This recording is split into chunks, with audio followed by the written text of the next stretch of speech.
Ouais, qui aurait cru qu'après une telle bande-annonce, on aurait un bon film? Enfin, attention, un bon film, ça dépend pour qui. Parce que pour ma part, c'est clairement pas ma came et j'ai passé un très très mauvais moment.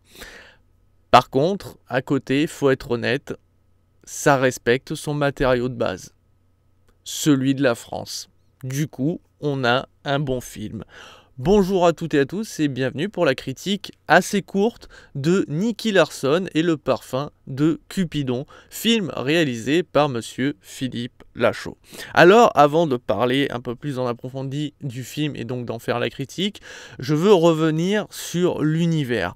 Alors, il faut savoir qu'à la base, c'est un manga écrit et dessiné par monsieur Tsukasa Ojo qui nous a offert donc City Hunter, avec le personnage de Ryo Saeba qu'on connaît maintenant nous sous le nom de Nicky Larson, qui est un personnage qui a vécu certaines choses, qui fait qu'il s'oblige à draguer énormément, à être un gros déconneur.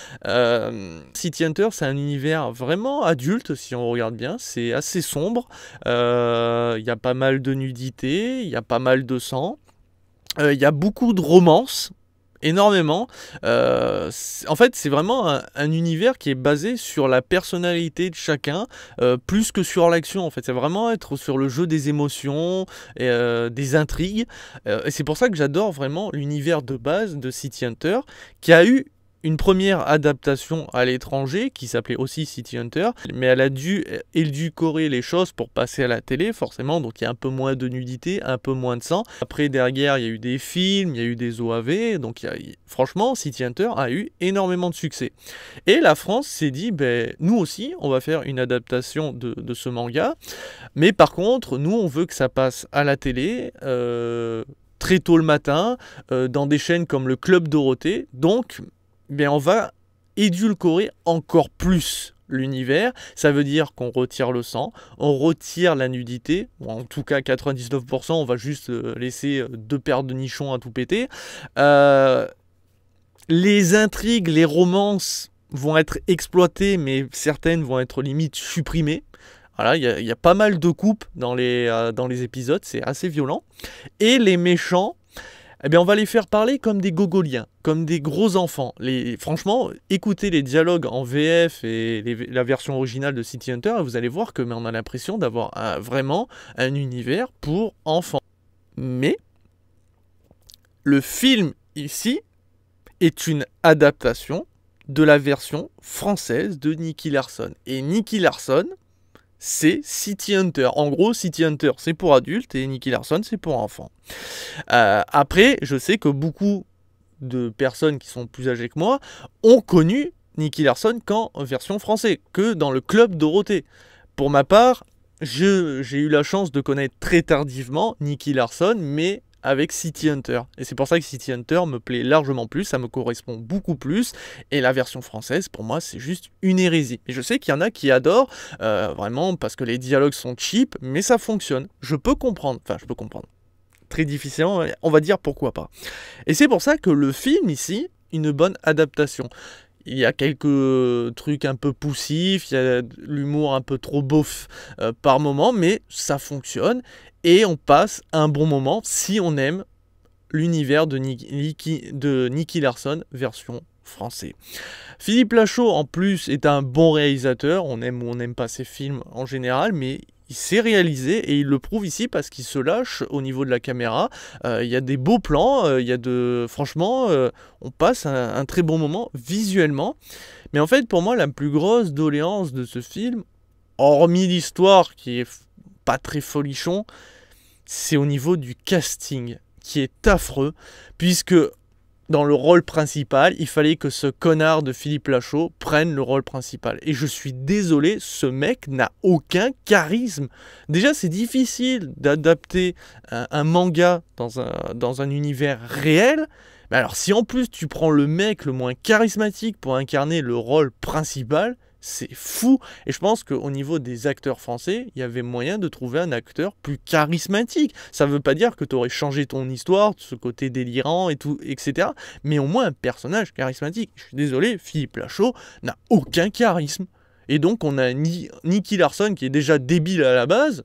dans l'univers français, bah alors là, ça n'aide clairement pas, et je trouve ça vraiment dommage. Derrière, en plus, il prend son pote qui met dans tous ses films, Tarek Boudali. Et alors lui, je peux pas me le piffer. Encore dans un ou deux films, il fait rire, etc. Mais quand tu regardes tous les films où il joue, ou même dans les séries, il fait toujours les mêmes mimiques, toujours les mêmes cris, toujours les mêmes visages. Le mec n'a jamais évolué son jeu d'acteur, et je trouve ça imbitable. Après, il y a plein d'autres acteurs et actrices. On a entre autres Élodie Fontan qui incarne Laura, et elle est délicieuse. Après, je ne critique pas le jeu d'acteur, hein. Je critique simplement le choix des acteurs eux-mêmes. Je ne comprends pas pourquoi on a pris ces personnages.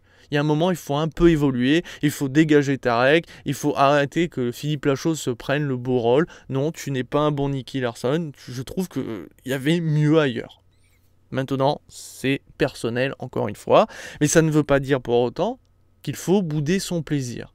Le film, globalement, est satisfaisant pour ceux qui aiment l'univers de Nicky Larson français.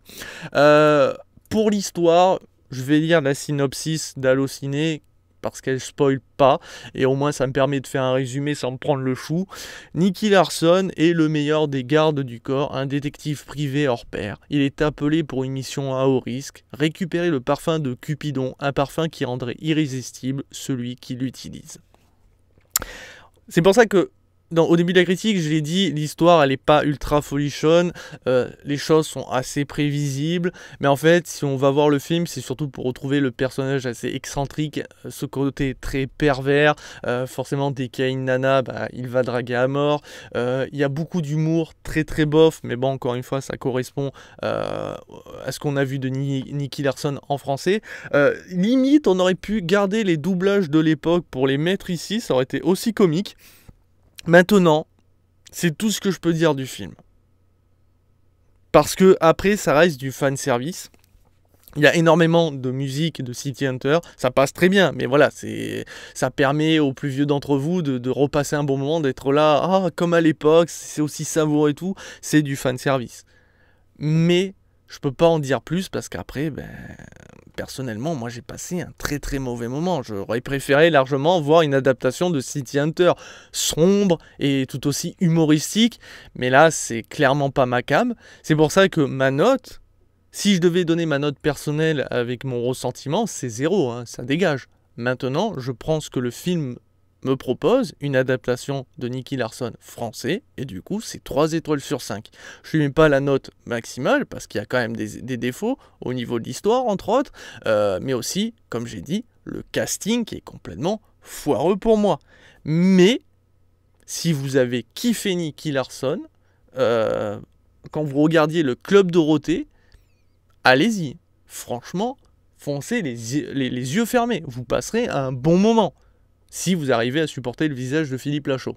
C'est autre chose. Mais vous passerez un bon moment. Par contre, et je le dis sincèrement, si vous n'avez pas connu l'univers de City Hunter et donc de Nicky Larson, et que vous êtes assez jeune, ne regardez pas ce film. Clairement pas. Allez d'abord lire le manga pour comprendre l'univers de base. Parce que pour moi, Nicky Larson n'est pas un hommage, ne rend pas du tout hommage, à City Hunter. Ils ont vraiment coupé, recoupé, sacrifié ce qui faisait l'essence même de City Hunter. Pour que forcément ça puisse passer sur des heures de grande écoute, à la télévision, très tôt le matin, donc les enfants puissent regarder, puissent regarder un univers un peu déconnant, etc. Mais non, pour moi c'est un sacrilège. Mais voilà, je sais qu'il y en a parmi d'entre vous qui sont nés avec ça, et donc c'est un film qui leur correspond, parce qu'ils vont revoir ce qu'ils ont connu quand ils étaient plus jeunes. À 2-3 choses près, hein, tout n'est pas non plus aussi parfait que je suis en train de vous l'annoncer. Hein, il y a quand même des défauts, même au niveau de l'humour, il y a des fois, c'est un peu trop. Mais, en gros, ce film, c'est l'équivalent d'un OAV de Nicky Larson. Maintenant, si vous souhaitez quelque chose de beaucoup plus sombre, fuyez et allez voir City Hunter. L'univers est vraiment juste délicieux. Et je parle pas juste pour la nudité, tout ça. Vous savez, je suis un gros cochon. Mais non. vraiment, parce qu'il y a, au-delà de ça, vraiment, il y a une écriture de personnages, les intrigues, tout ça, vraiment, sont délicieuses, ce qui manque cruellement dans l'univers de Nicky Larson français, pour moi. Ben voilà, qui conclut cette critique de Nicky Larson et Le Parfum de Cupidon, un film qui finalement, surprenamment, est une bonne adaptation. Ciao ciao.